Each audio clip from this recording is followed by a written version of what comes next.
ప్రజాపాలన వచ్చి ఇందిరమ్మ రాజ్యం రాగానే ఆనాటి ధరణిని బంగాళాఖాతంలో వేస్తామని చెప్పేసి ఎన్నికల సందర్భంలో పెద్దలు గౌరవనీయులు మన ముఖ్యమంత్రి వర్యులు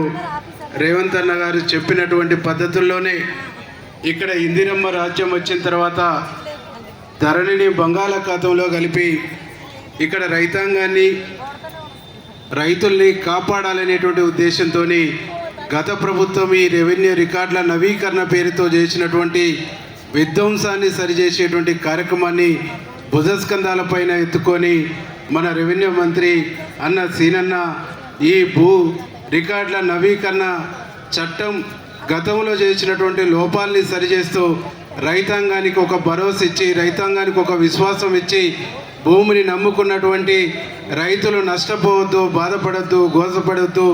వారి గోస బాధ తీర్చి వారికి ఒక భరోసా ఇచ్చి ఒక మంచి చట్టాన్ని తీసుకురావాలనేటువంటి